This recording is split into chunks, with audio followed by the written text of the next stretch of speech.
Eran las 7 de la mañana cuando escuché el ruido. No era un golpe común, era un estruendo violento, como si algo pesado estuviera siendo lanzado contra mi puerta. Me levanté asustada y por la mirilla vi a mi hijo Emilio sosteniendo una mandarria, mazo. A su lado, mi nuera Fabiola gritaba mi nombre con una rabia que nunca había visto antes. Yo había cambiado las cerraduras la noche anterior, y ellos lo sabían. Cuando Emilio levantó el brazo para golpear de nuevo, una voz detrás de mí dijo con firmeza: «Yo me encargo de esto». La puerta se abrió, y lo que vieron del otro lado hizo que toda esa furia se transformara en pánico. Pero antes de continuar, asegúrate de ya estar suscrito al canal y escribe en los comentarios: ¿desde dónde estás viendo este video? Nos encanta saber hasta dónde están llegando nuestras historias. Mi nombre es Guadalupe. Tengo 64 años y jamás imaginé que llegaría el día en que mi propio hijo intentaría derribar mi puerta para echarme de mi casa en Guadalajara. Pero para entender cómo llegué a ese punto, necesito retroceder 5 meses, al día en que abrí mi puerta y dejé entrar no solo a mi familia, sino a mi propia ruina. Era octubre. Había estado sola desde que perdí a mi esposo Francisco hace 4 años. La casa se sentía demasiado silenciosa, demasiado grande para una sola persona. Cuando Emilio me llamó diciendo que había perdido su trabajo y necesitaba un lugar para quedarse, mi corazón se llenó de esperanza. Finalmente tendría compañía. Volvería a haber vida dentro de estas paredes. Llegó un jueves con Fabiola y sus 2 hijos, Luis de 10 años y Sofía de 7. Traían maletas, cajas, muchísimas cosas. «Solo es temporal, mamá», me aseguró Emilio con un abrazo apretado. «Solo hasta que me reubique en el mercado laboral. 3 meses a lo sumo». Arreglé las habitaciones con cariño. Puse sábanas nuevas, toallas frescas, hasta compré juguetes para los niños. Había visto a mis nietos crecer a la distancia, en visitas rápidas y espaciadas. Ahora tendría la oportunidad de estar presente de verdad. O al menos eso creía. Las primeras semanas fueron buenas. Cocinaba para todos, jugaba con los niños en el patio, ayudaba a Sofía con su tarea. Fabiola parecía agradecida, siempre dándome las gracias, siempre educada. Emilio salía temprano a buscar empleo y regresaba cansado por la noche. No me importaba encargarme de todo. Al fin y al cabo, eran mi familia. Pero entonces comenzaron los pequeños cambios. Fabiola reorganizó la cocina sin preguntarme. «Es que es más práctico así, Guadalupe», me explicó con una sonrisa. Lo dejé pasar. Cambió los muebles de la sala, diciendo que necesitaba más espacio para que los niños jugaran. El sofá de Francisco, donde solía leer el periódico los domingos, terminó en la cochera. «Está muy viejo, Guadalupe. Es malo para la espalda de los niños». Me tragué el dolor y acepté. Eran mis nietos, mi familia viviendo conmigo. Podía hacer ese sacrificio. Fue en el segundo mes que las cosas cambiaron de verdad. Fabiola empezó a traer a sus amigas a almorzar a casa sin avisarme. Ocupaban mi sala, se reían fuerte, dejaban desorden. Una vez escuché a una de ellas comentar: «Qué casa tan grande, Fabiola, debe valer una fortuna aquí en este barrio de Polanco». Mi nuera solo sonrió y respondió: «Pues sí, algún día será nuestra». Esas palabras me helaron, pero traté de ignorarlas. Seguramente era solo una manera de hablar, nada más. Emilio seguía sin conseguir trabajo. Decía que estaba difícil, que el mercado estaba parado. Le ofrecí ayuda, dinero para que tomara cursos, actualizara su currículum. Siempre aceptaba, pero nunca veía ningún resultado. Comencé a darme cuenta de que dormía hasta tarde. Pasaba las tardes viendo la televisión. No parecía muy preocupado por reubicarse. En el tercer mes, Fabiola me pidió dinero. «Guadalupe, necesito 50,000 pesos para una cirugía de emergencia. Es de mi padre. Tiene un problema en el corazón». Lloró tanto, parecía tan desesperada, que no dudé. Fui al banco el mismo día y saqué el dinero de mis ahorros.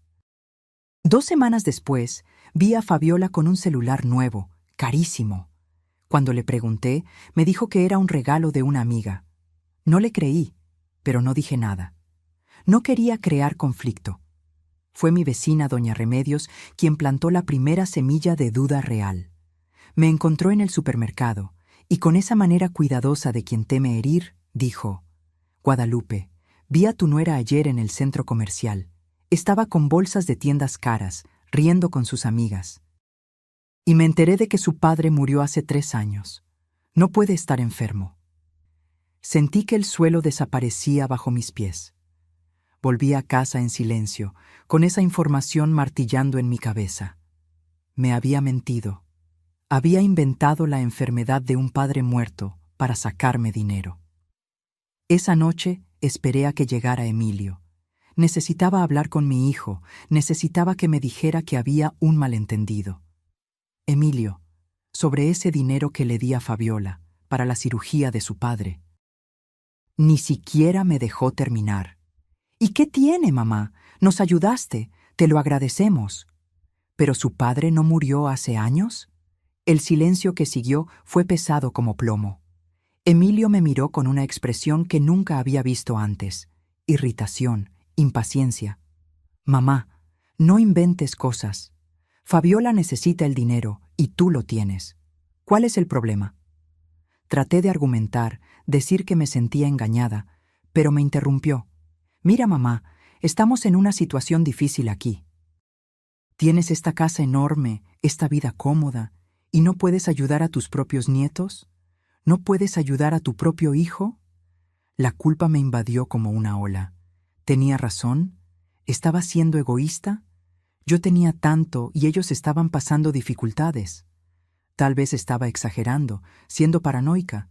Pero luego vino la noche que lo cambió todo. Era un martes, casi medianoche.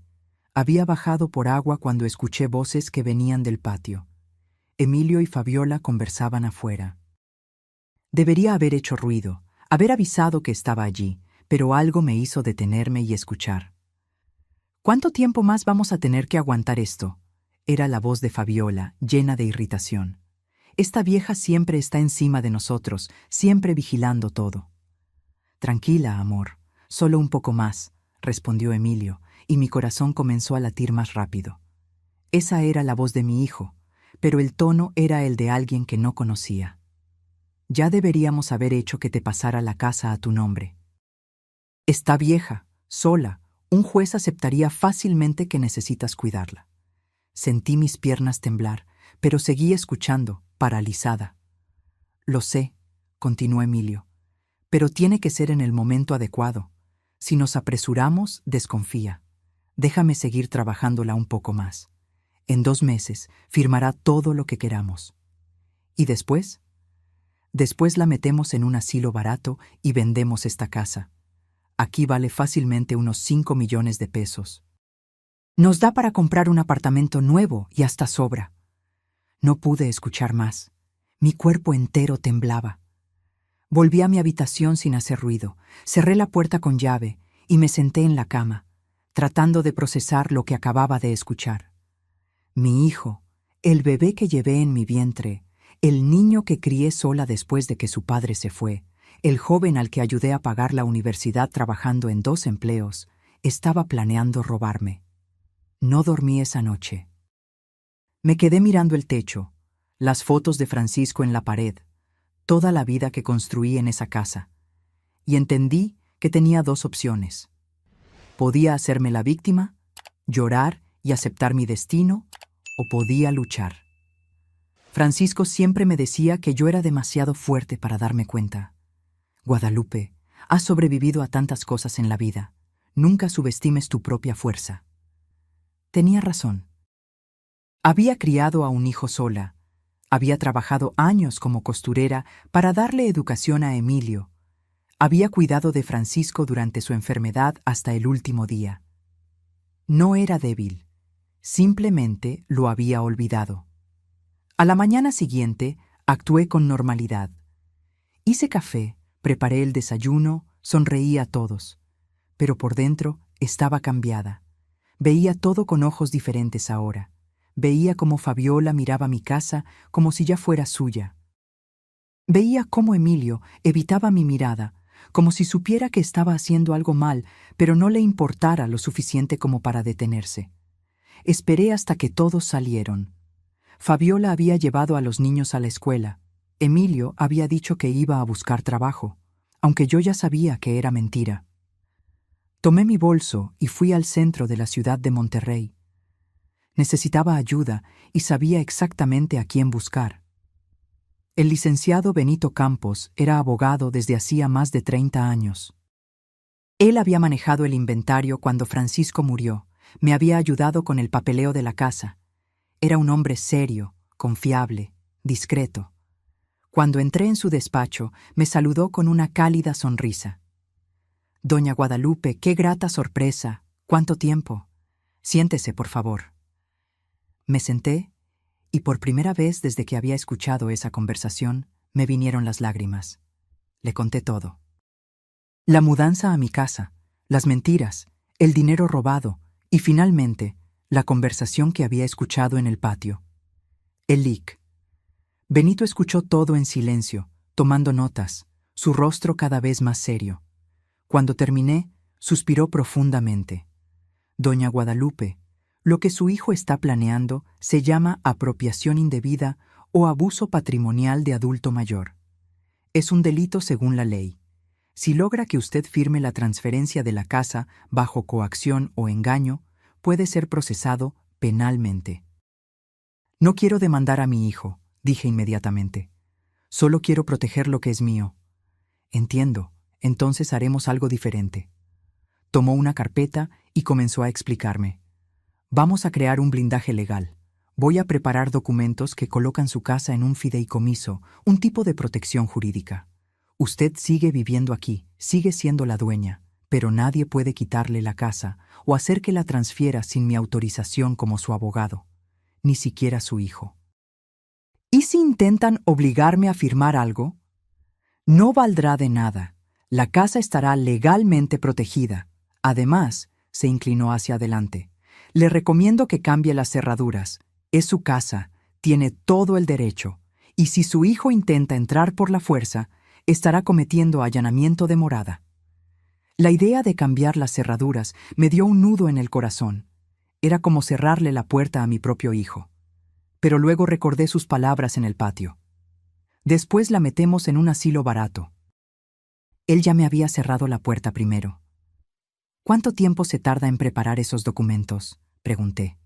«Una semana, pero, doña Guadalupe, hay algo importante».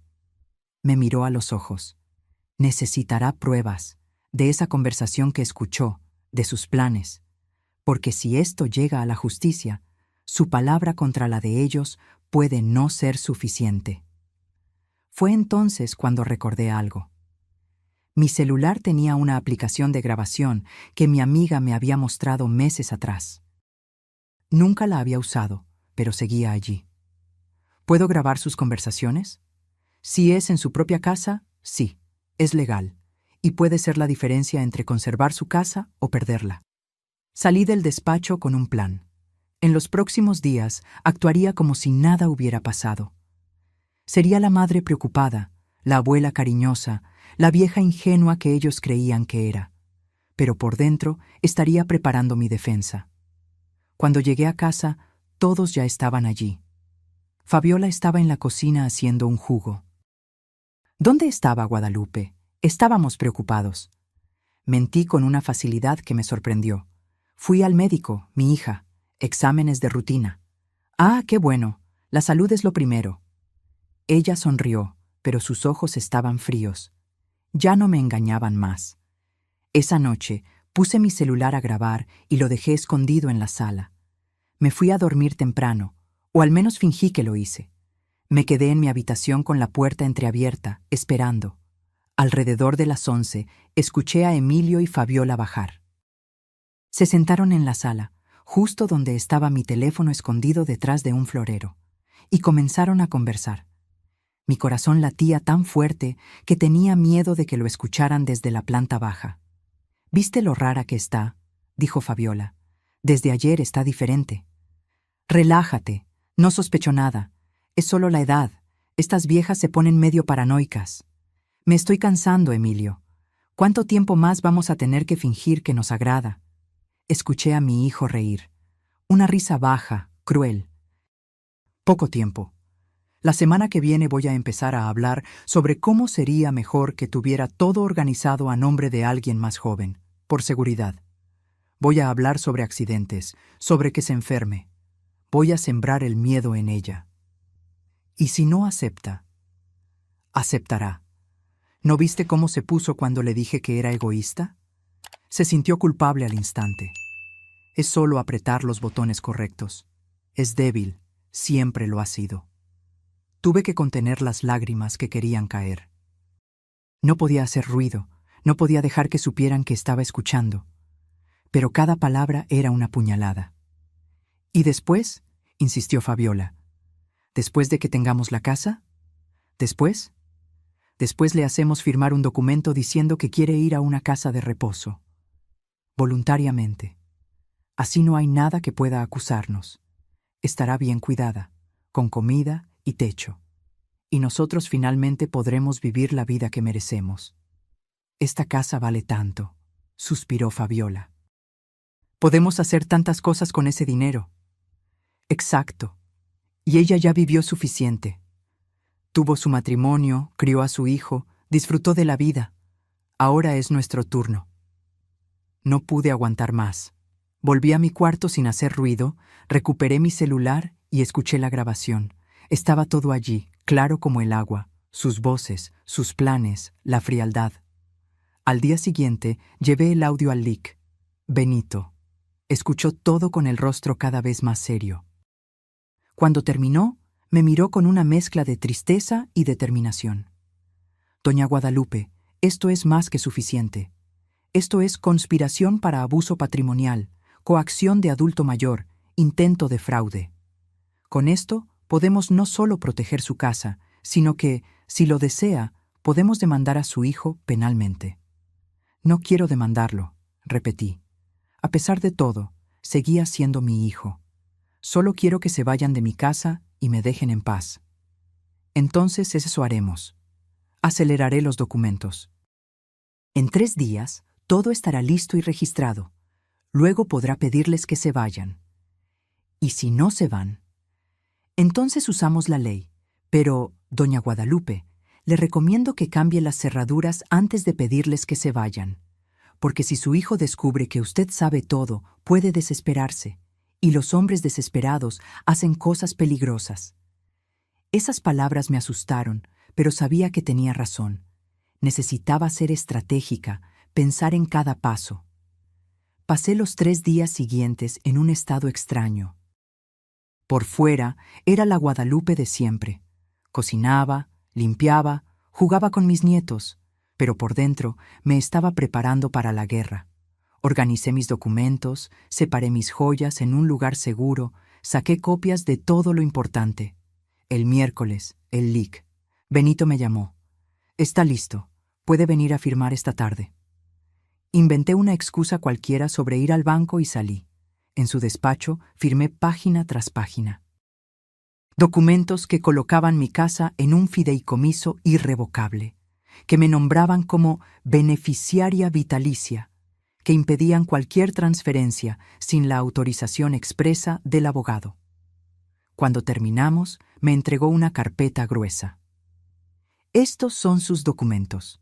Guárdelos en un lugar seguro. Y me entregó una tarjeta. Es el contacto de un cerrajero de confianza. Puede ir a su casa esta noche, después de que todos duerman. Cambiará todas las cerraduras sin hacer ruido. Miré esa tarjeta. Era real. De verdad iba a hacer esto. Iba a encerrar a mi hijo fuera de mi propia casa. Una parte de mí se sentía monstruosa, pero luego recordé su risa en la grabación. Su plan de tirarme a un asilo. Gracias, Lic, Benito, por todo. Doña Guadalupe, usted está haciendo lo correcto, y si me necesita para cualquier cosa, estaré aquí. Por cierto, dudó. Cuando les pida que se vayan, me gustaría estar allí, como testigo, y para asegurar que todo se haga legalmente. Estuve de acuerdo. Tener a alguien a mi lado me hacía sentir menos sola. Esa noche esperé a que todos durmieran. Alrededor de la medianoche llegó el cerrajero. Era un hombre mayor, de unos 70 años, que trabajaba desde hacía décadas. «Mi hija», me dijo en voz baja, «ya he hecho esto muchas veces, para mujeres que huyen de maridos violentos, para padres que se protegen de hijos adictos. Usted no está sola en esto». Sus palabras me reconfortaron más de lo que imaginaba. Trabajó durante 2 horas, cambiando las cerraduras de la puerta principal, de la puerta de la cocina, de la cochera. Cuando terminó, me entregó un manojo de llaves nuevas. «Estas son las únicas copias, guárdelas bien. Y si puedo darle un consejo, cuando tenga que enfrentarlos, no vacile. La gente así percibe la debilidad y la usa en nuestra contra». Le pagué y se fue. Me quedé sola en la sala, sosteniendo esas llaves, sabiendo que acababa de cruzar una línea de la que nunca podría volver. Pero no me arrepentí.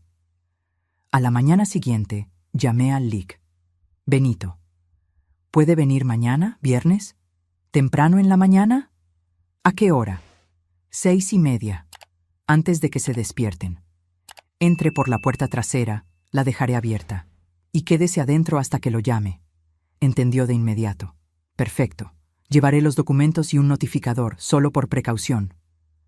Cuando colgué, sentí una mezcla de miedo y alivio. Iba a terminar. De una forma u otra, el viernes todo iba a acabar. Pasé ese día entero nerviosa.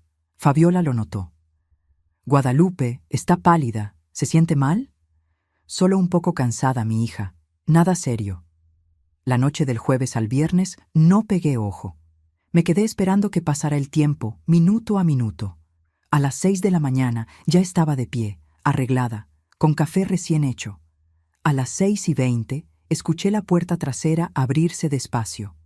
Era el LIC. Benito con otro hombre de traje, el notificador. Los dejé entrar, les ofrecí café. Nos quedamos allí, en la cocina, esperando. Mi corazón latía desbocado. ¿Saldría bien? ¿Entendería mi hijo? ¿O intentaría algo peor? A las 6:30 en punto, escuché el primer ruido. Pasos apresurados en el piso de arriba, una puerta abriéndose, Fabiola gritando algo. Luego, pasos bajando las escaleras corriendo. Mi hijo y mi nuera aparecieron en la sala aún en pijama, pero ya furiosos. Cuando me vieron sentada tranquilamente en el sofá, Emilio frunció el ceño. «Mamá, la cerradura de la puerta principal está diferente. Mi llave no funciona». «Lo sé, hijo. Cambié las cerraduras anoche». El silencio que siguió fue pesado. Fabiola fue la primera en explotar. «¿Qué hizo, señora? ¿Cómo que cambió las cerraduras?» «Las cambié.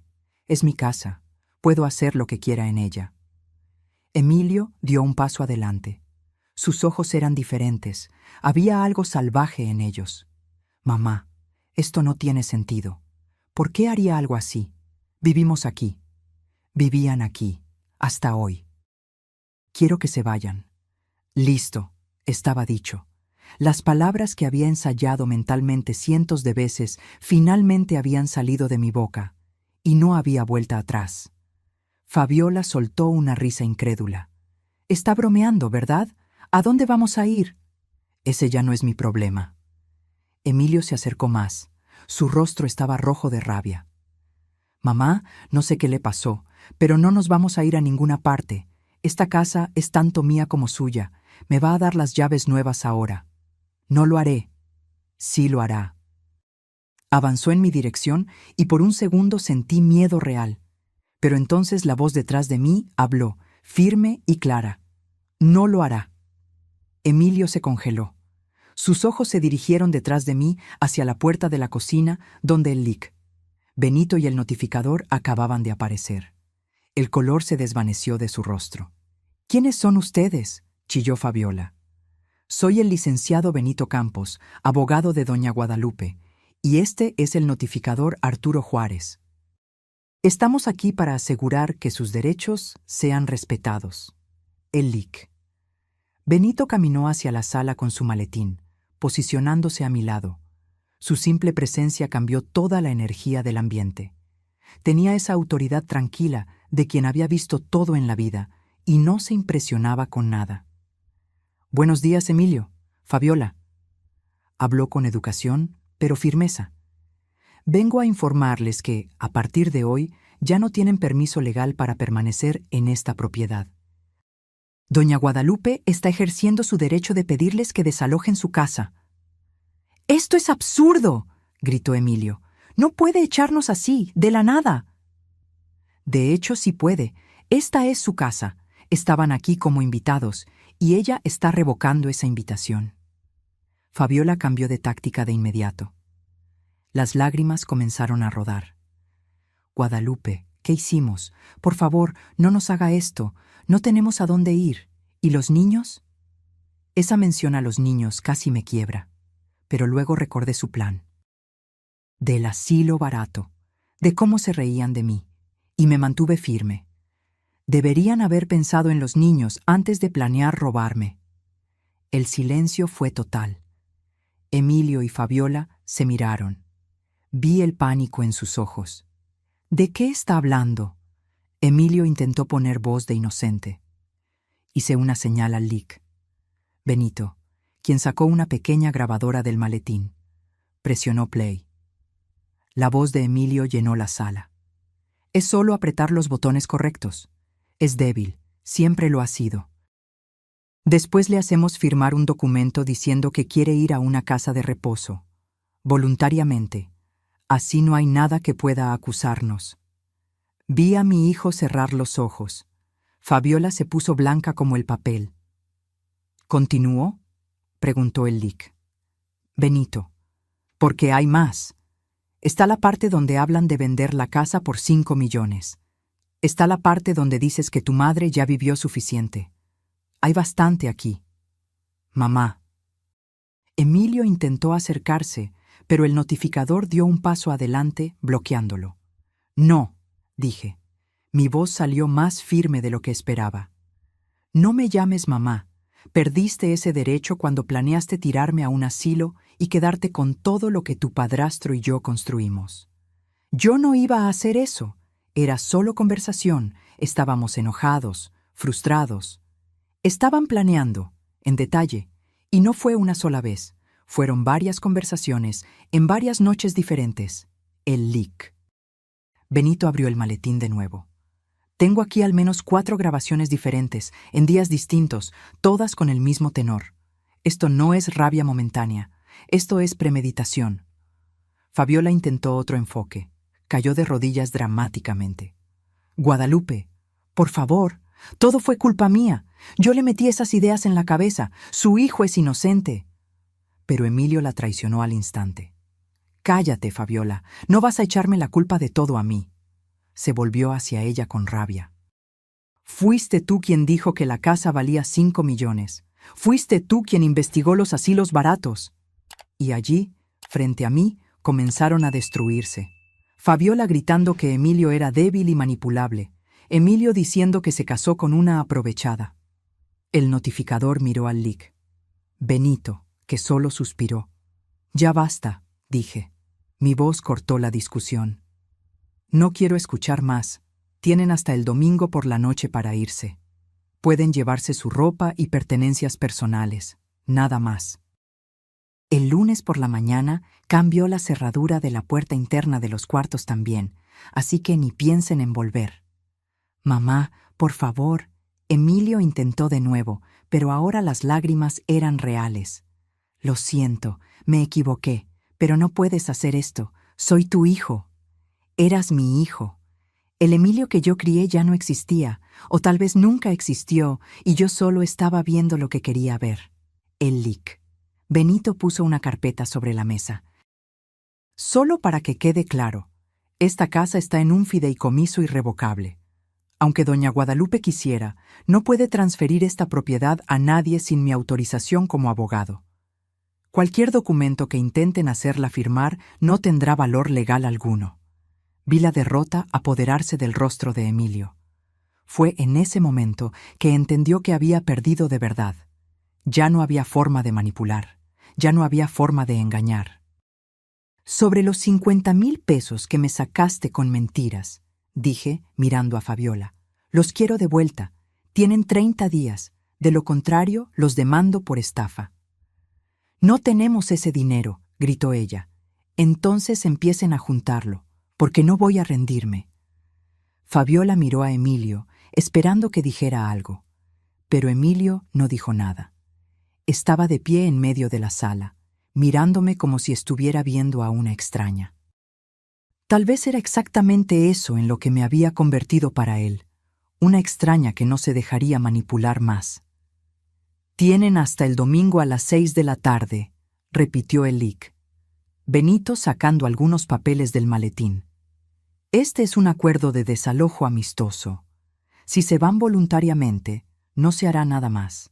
Si no se van, el lunes por la mañana comenzamos el proceso de desalojo judicial, y ahí las cosas se ponen mucho más complicadas para ustedes». Fabiola le arrebató el papel de la mano. Sus ojos recorrían las líneas, buscando alguna laguna legal, alguna salida. No la iba a encontrar. El Lic. Benito era demasiado bueno en lo que hacía. «¿Y los niños?», dijo, cambiando de táctica de nuevo. «¿Van a poner a 2 niños en la calle? ¿Qué clase de abuela hace eso?». Esas palabras fueron hechas para lastimarme, y lo hicieron, pero estaba preparada. La clase de abuela que no va a permitir que usen a sus nietos como escudo. Luis y Sofía no tienen culpa de nada. Pero ustedes, como padres, tienen la responsabilidad de cuidarlos, no yo. «Usted siempre fue una egoísta», escupió Fabiola. «Siempre pensó solo en usted. Emilio me contó lo fría que era con él de niño». Miré a mi hijo. «¿Fui fría? ¿Cuando trabajaba en 2 tiendas para pagar tu escuela privada en Coyoacán? ¿Cuando me quedaba despierta hasta tarde haciéndote la ropa porque no tenía dinero para comprarla? ¿Cuando te llevaba al médico incluso sin tener seguro de gastos médicos?» Emilio desvió la mirada. No podía mirarme. «Di todo por ti». Mi voz se quebró, pero continué. «Todo. Y estuviste dispuesto a tirarme como basura». «No era así», murmuró. «Era exactamente así. Ustedes dijeron, ella ya vivió suficiente, como si mi vida ya no tuviera valor, como si yo fuera un estorbo que necesitaba ser removido para que ustedes consiguieran lo que querían». Lágrimas rodaron por mi rostro, pero no eran lágrimas de debilidad.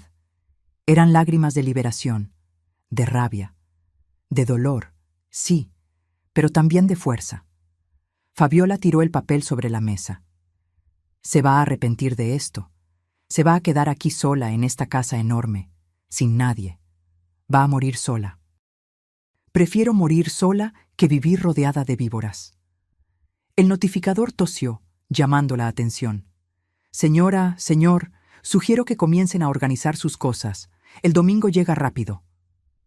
Emilio finalmente reaccionó. Dio un paso en mi dirección y por primera vez en la vida sentí miedo de mi propio hijo.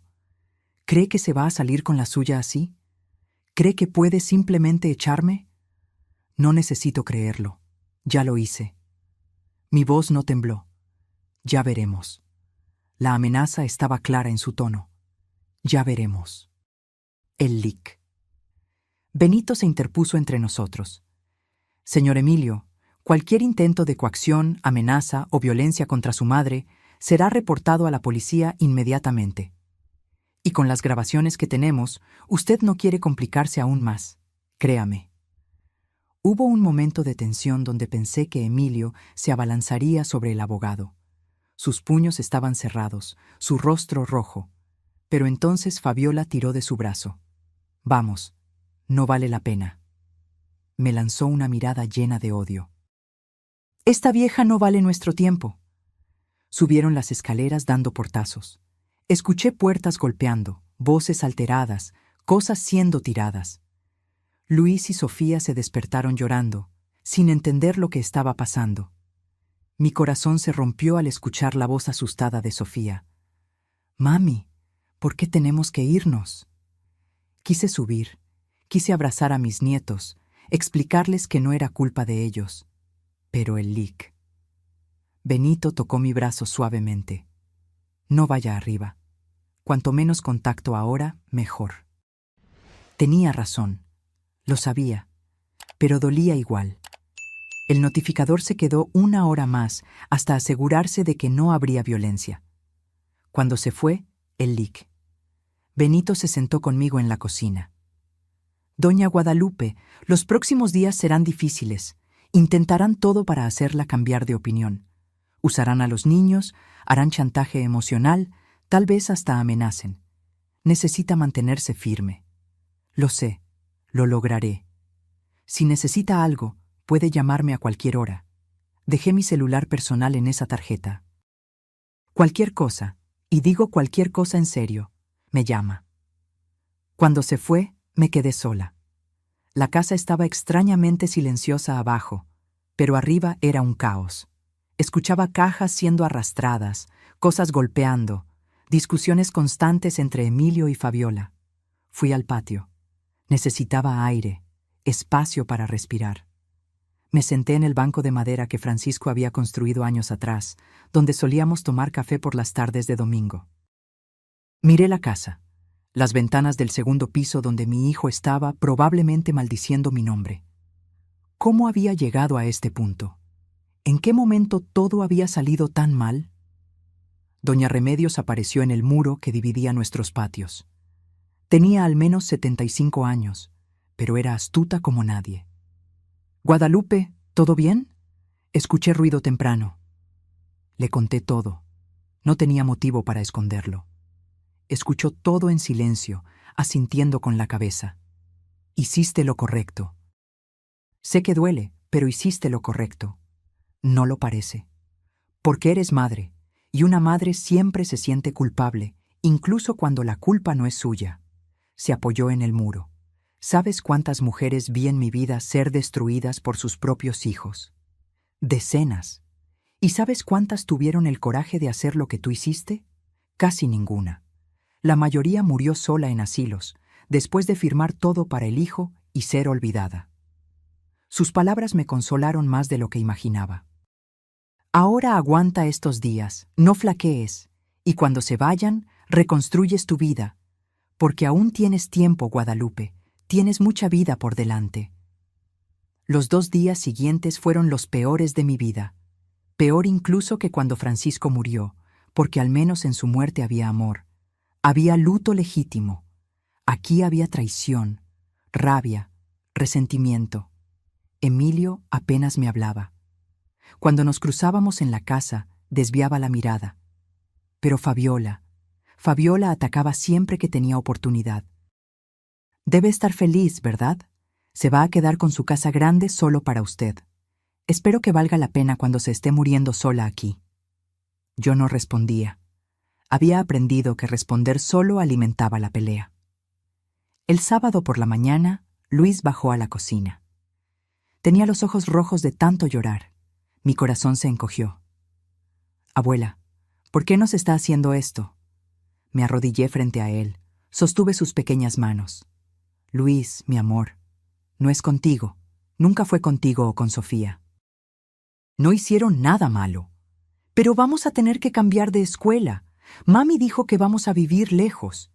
Lo sé, mi ángel, y lo siento mucho, pero esto es algo entre adultos, de lo que no tienes que preocuparte. Papi dijo que usted es mala, que está siendo egoísta». Aquello dolió más que cualquier cosa que Fabiola había dicho. Emilio estaba poniendo a mis nietos en mi contra. Un día lo entenderás, Luis. Cuando seas mayor, entenderás que a veces necesitamos protegernos, incluso de las personas que amamos. Fabiola apareció en la puerta. «Luis, ven aquí. No hables con ella». El niño me miró con confusión antes de obedecer. Lo vi subir las escaleras despacio, arrastrando los pies, y una vez más, tuve que tragarme las lágrimas y mantenerme firme. El domingo llegó pesado, gris, amenazando lluvia. Comenzaron a cargar sus cosas temprano. Había un auto de un amigo de ellos estacionado enfrente. Cajas, maletas, bolsas, todo siendo puesto en la cajuela, en el asiento trasero, amarrado en el toldo. Los niños estaban callados, asustados. Sofía me vio por la ventana y saludó con la mano, tímidamente. Le devolví el saludo, sintiendo mi corazón hacerse pedazos. A las 5:30, casi todo estaba fuera. Fabiola pasó junto a mí cargando una última caja. Se detuvo, me encaró. ¿Sabe lo que es? Una vieja amargada que va a morir sola. Y cuando muera, ¿sabe quién va a heredar esta casa de todos modos? Nosotros, porque usted no tiene a nadie más. De hecho, dije tranquilamente, la casa irá a mis nietos cuando cumplan 25 años. Está en el testamento. Ustedes no verán ni un centavo. Su rostro se puso morado de rabia. Por un segundo pensé que me iba a atacar físicamente, pero ella simplemente tiró la caja al suelo con fuerza, rompiendo lo que sea que hubiera dentro, y se fue pisando fuerte. A las 6 en punto, estaban listos para irse. Emilio dio una última vuelta por la casa, como si estuviera grabando todo en su memoria. Cuando pasó junto a mí, se detuvo. Se va a arrepentir de esto. No lo haré. Sí lo hará, porque va a envejecer sola en esta casa, y cuando necesite a alguien, no tendrá a nadie. Sus preciosos nietos se olvidarán de usted, y va a morir sola, igual que murió Francisco. Esa mención a Francisco, a mi esposo, fue demasiado. Sentí la rabia subir por mi garganta. Francisco murió rodeado de amor, murió con dignidad, con respeto, y si muero sola, al menos moriré libre. Libre de mentiras, de manipulación, de gente que solo me quiere por interés. Emilio me miró por un largo segundo más, luego se giró y se fue. No se despidió, no dijo nada más. Simplemente se subió al auto y se marchó. Me quedé en la puerta, viendo el auto desaparecer en la esquina. La lluvia comenzó a caer, leve primero, luego más fuerte. Y me quedé allí, dejando que el agua mojara mi rostro, se mezclara con mis lágrimas. Cuando finalmente entré y cerré la puerta, la casa estaba en silencio absoluto, un silencio diferente. Ya no era el silencio pesado de antes, lleno de tensión y mentiras. Era un silencio limpio. Vacío, sí, pero limpio. Caminé por la casa despacio. La sala donde Fabiola había cambiado todo estaba desordenada, con marcas en el suelo donde los muebles habían sido arrastrados. El cuarto donde dormían tenía basura esparcida, cosas rotas a propósito. Era como si hubieran dejado destrucción como última venganza. Pero no me importó. Podía limpiar, podía arreglar, podía reconstruir. Fui a mi cuarto, me senté en la cama y por primera vez en meses respiré hondo sin sentir un peso en el pecho. Doña Remedios apareció por la puerta trasera 1 hora después, con un plato de comida. Me imaginé que no tendrías ánimo para cocinar. Comimos juntas en la cocina, en silencio la mayor parte del tiempo. No necesitaba palabras. Ella entendía. La semana siguiente fue extraña. La casa parecía demasiado grande, demasiado silenciosa. Me despertaba por la mañana y por un segundo olvidaba que se habían ido. Preparaba café para 4 personas antes de recordar que estaba sola. Comencé a limpiar la casa de verdad. Tiré todo lo que Fabiola había dejado, todos los cambios que ella había hecho. Volví a colocar mis muebles en sus lugares originales. Colgué las fotos de Francisco de vuelta en las paredes. Poco a poco, la casa volvió a ser mía. El LIC. Benito llamaba todos los días. ¿Cómo está, doña Guadalupe? ¿Necesita algo?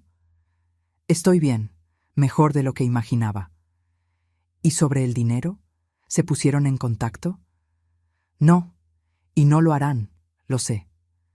Entonces comenzaré el proceso legal la próxima semana. ¿Está segura? Pensé por un momento. ¿De verdad quería demandar a mi hijo? Pero luego recordé. No se trataba de castigo, se trataba de justicia, se trataba de demostrar que las acciones tienen consecuencias. Estoy segura. En la segunda semana comencé a salir más. Volví al grupo de costura que había abandonado cuando se mudaron.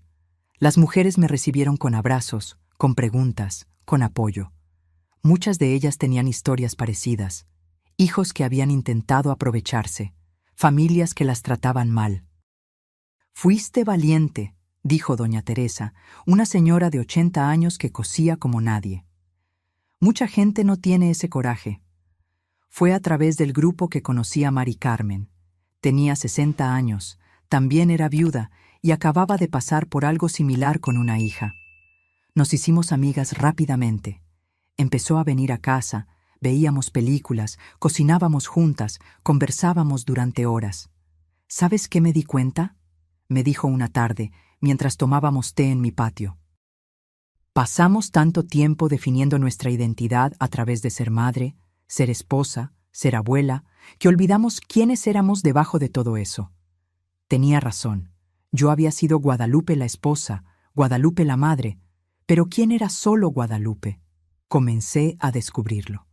Volví a pintar, algo que no hacía desde antes de casarme. Compré lienzos, pinturas, pinceles. No era buena, pero no importaba. Era solo mío, algo que hacía por placer, no por obligación. Adopté un perro. Un mestizo de la calle que doña Remedios había encontrado herido. Lo llamé Valiente. Dormía en mi cama, me acompañaba por la casa, se sentaba en el patio mientras yo pintaba. Era compañía sin exigencias, amor sin condiciones. En el tercer mes, después de que se fueron, recibí una llamada. Número desconocido. ¿Aló? ¿Abuela? Era Sofía. Mi corazón se disparó. Mi amor, ¿cómo estás? Abuela, quería pedirte disculpas por lo que hicieron mi papá y mi mamá. Escuché las cosas que decían. Debí habértelo contado. No, mi ángel, no era tu responsabilidad. Se divorciaron, ¿sabes? Mi mamá se fue. Dijo que mi papá era débil, que merecía algo mejor. Y mi papá está diferente. Está amargado, enojado todo el tiempo. Sentí una punzada de tristeza, pero no de culpa. Emilio había tomado sus decisiones. Estaba cosechando lo que sembró. ¿Y tú y Luis? Estamos viviendo con mi papá en un apartamento pequeño en Ecatepec. No está mal, pero... dudó. Te extrañamos, abuela. Las lágrimas vinieron. Yo también los extraño, muchísimo. ¿Podemos visitarte uno de estos días? Papá no necesita saberlo. Pensé en decir que sí de inmediato, pero me contuve. Sofía, me encantaría verlos, pero tiene que ser con permiso de tu padre. Él sigue siendo tu padre y no voy a interferir en eso. Nunca va a dejar. Entonces, cuando cumplas 18, tú eliges. Y ahí sí, eres bienvenida aquí siempre. Conversamos por media hora más. Me contó sobre la escuela nueva, sobre cómo Luis estaba teniendo dificultad para adaptarse, sobre cómo extrañaba nuestra casa. Cada palabra era dulce y amarga al mismo tiempo. Cuando colgué, lloré. Pero no eran lágrimas de arrepentimiento. Eran lágrimas de nostalgia, sí, pero también de esperanza. Un día, mis nietos entenderían. Un día, vendrían a visitarme por voluntad propia. El LIC. Benito consiguió una orden judicial para que Emilio y Fabiola devolvieran los 50,000 pesos. Contestaron, claro, pero la grabación era demasiada prueba. Un juez determinó que tenían 6 meses para pagar, o habría proceso penal. No se trataba del dinero. Nunca lo había sido. Se trataba de justicia. Demostrar que yo no era la vieja ingenua que ellos pensaron que era. En el cuarto mes, cambié los colores de toda la casa. Pinté la sala de un azul claro que siempre quise, pero que a Francisco no le gustaba. Cambié las cortinas por unas modernas, ligeras. Compré plantas, muchas plantas, y transformé un rincón del patio en un jardín pequeño, pero lleno de flores. Mari Carmen me ayudó. Doña Remedios también. Hubo un día que había 5 mujeres aquí en casa, todas de nuestra edad, pintando, riendo, contando historias. Fue uno de los días más felices que tuve en años. Hoy, 6 meses después de ese domingo lluvioso, me despierto, y lo primero que veo es a Valiente durmiendo a los pies de la cama. La segunda cosa es la luz del sol entrando por la ventana, iluminando la pared azul que elegí. Y la tercera cosa es la sensación de paz. No es una paz perfecta. Aún hay días que pienso en Emilio, que me pregunto cómo está, si está bien. Aún extraño a mis nietos, aún duele, Probablemente siempre dolerá un poco, pero es un dolor diferente. No es el dolor de estar siendo usada, manipulada, engañada. Es el dolor del luto. Del luto por una relación que murió, por una versión de mi hijo que tal vez nunca existió realmente. Mari Carmen viene a almorzar hoy. Vamos a probar una receta nueva que encontró en internet. Luego, vamos al cine en Cancún. Hay una sesión vespertina de una película francesa que queremos ver. Mañana tengo clase de pintura. El jueves, el grupo de costura. El viernes, voy a cenar fuera con 3 amigas que hice recientemente. Todas viudas, todas redescubriendo quiénes son después de años definidas por sus relaciones. Mi vida no es perfecta, no está llena de familia y nietos como imaginé que estaría a esta edad. Pero es mía, completa, totalmente mía, y hay valor en eso, hay dignidad en eso. El otro día, estaba en el supermercado cuando vi a una mujer más joven, de unos 50 años, siendo maltratada por su hija adulta delante de todo el mundo. La hija gritaba, llamaba a la madre carga muerta, decía que estaba cansada de mantenerla. Me acerqué a la mujer cuando la hija se fue. «Señora, ¿está bien?» Estaba llorando. «No tengo a dónde ir. Mi hija es todo lo que tengo». Le di mi tarjeta. Sí, mandé a hacer tarjetas de presentación con mi nombre y teléfono. Si necesita hablar, llámeme. A veces necesitamos recordar que tenemos opciones. No sé si llamará, pero planté la semilla. Al igual que doña Remedios, plantó en mí cuando dijo que había hecho lo correcto. Ayer recibí un correo electrónico de Sofía. Creó un correo electrónico secreto solo para hablar conmigo. Me cuenta sobre la escuela, sobre sus amigos, sobre la vida. Le respondo siempre, con cariño, con apoyo. Un día, cuando cumpla 18, estaré aquí esperando. Luis todavía no habla conmigo. Es más joven, más influenciado por su padre. Pero tengo esperanza. Esperanza de que un día él también entenderá. Emilio envió un mensaje hace 2 semanas a través del abogado. Decía que había conseguido un buen trabajo, que estaba pagando las cuotas del dinero y que un día le gustaría hablar conmigo, personalmente, para disculparse de verdad. Aún no le he respondido. No sé si lo haré. Una parte de mí quiere creer que ha cambiado, pero la parte que aprendió a protegerse me dice que espere, que vea las acciones, no solo las palabras. Tal vez un día, tal vez. Por ahora, estoy bien aquí. En mi casa, que volvió a ser mía, con mis paredes azules, mis plantas, mi perro, mis amigas, con mi vida, que estoy reconstruyendo pedazo a pedazo. Alguien me preguntó el otro día si me arrepiento, si no habría sido más fácil simplemente aceptar, pasar la casa a Emilio, ir al asilo, mantener la paz. Miré a la persona y respondí con honestidad. ¿Más fácil? Sí. ¿Mejor? Nunca. Porque hay cosas que no tienen precio. La dignidad no tiene precio. El respeto propio no tiene precio.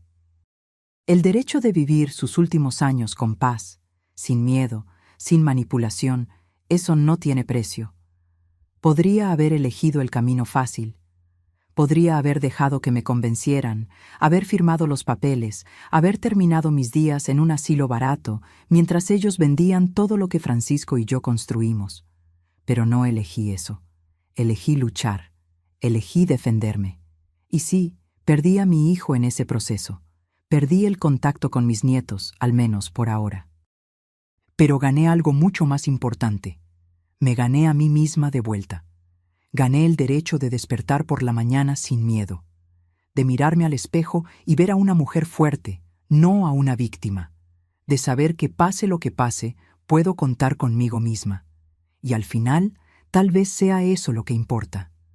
No cuántas personas hay a tu alrededor, sino si puedes mirarte al espejo y respetar a quien ves allí. Yo puedo. Finalmente, después de tantos años, puedo. La puerta que mi hijo intentó derribar esa mañana de marzo no era solo una puerta de madera, era una puerta simbólica, la puerta de mi vida, de mi dignidad, de mi derecho a existir sin ser usada. Y cuando esa puerta se cerró con ellos afuera, otra puerta se abrió, la puerta de mi nueva vida, una vida que aún estoy descubriendo, aún estoy construyendo, pero que es mía de verdad. Así que sí, dolió, aún duele a veces, pero valió la pena. Cada segundo de dolor valió la pena por la paz que tengo ahora. Y si alguien está leyendo esto, alguien pasando por algo similar, quiero que sepa, no está sola. Hay otras mujeres como yo, como usted, redescubriendo su fuerza. Y sí, da miedo. Sí, va a doler. Pero del otro lado del dolor hay libertad. Y la libertad, mi amiga, no tiene precio. Ahora, si te gustó esta historia, haz clic en suscribirse y dime en los comentarios qué parte te dejó con la boca abierta. Ah, y no olvides hacerte miembro para tener acceso a videos exclusivos que no publico aquí. Te espero.